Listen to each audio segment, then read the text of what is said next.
Hello, my name is Kayla Metcalf, and today I will be walking through this short but brief brochure to introduce you, the parent or the guardian, to the IDEA and the IEP process. So, as we go through this, here's just the beginning. I'm just giving you a general idea of what is to come through this brochure. Over here, it says IDEA and IEP process is summarized for parents or guardians of children with disabilities. Here, we are just going through what is IDEA and IEP. So, to begin, IDEA is the Individual Disability Education Act, which is a law that makes available free education to children with disabilities.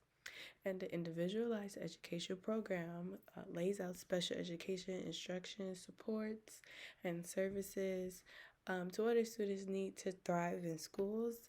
The IEP is a part of the pre-K through 12 education system.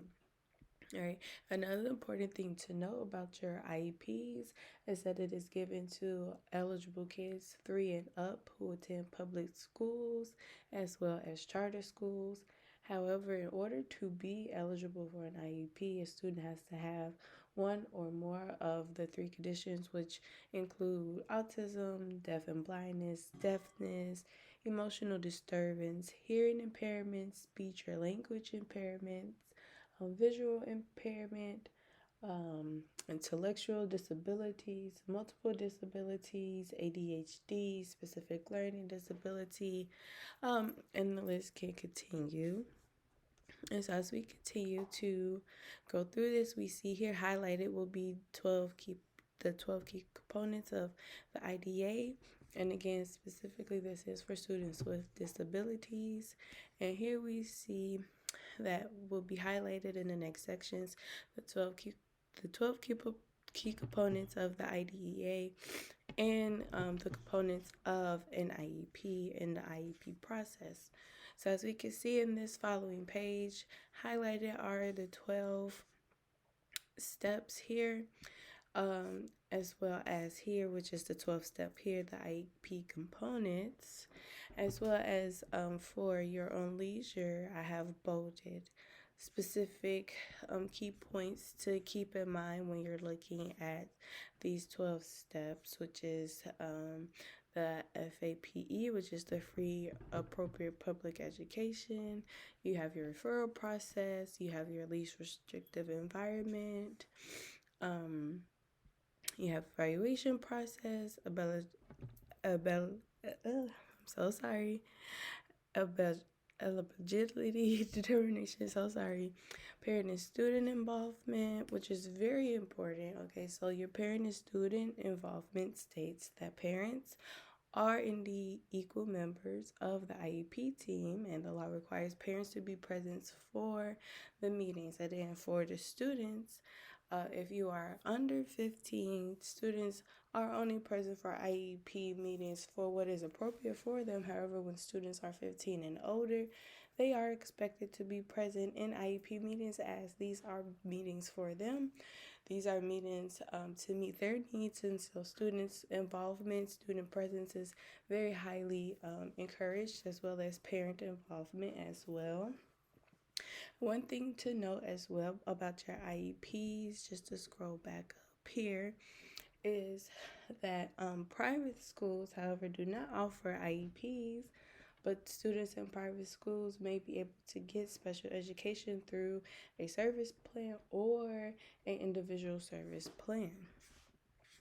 And so to keep going, okay, so we have the quarterly monitoring where students are evaluated and accomplishments and success are given through instruction.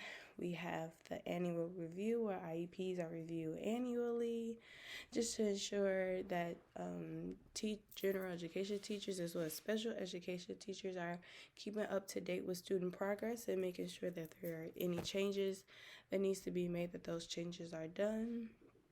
We have the procedural safeguards, which protects the students and the parents.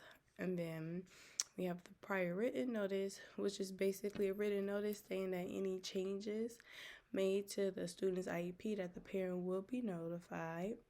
And then just to scroll down into your IEP components now, this is where we get more into the IEP process, how it's done, how do we know if a student is eligible for an IEP, right? So it says the IEP process can be seen as a map that lays out the detail and instruction of special education, support, and services students need to make progress and thrive in school. So here it says the outline of the IEP components are as follows.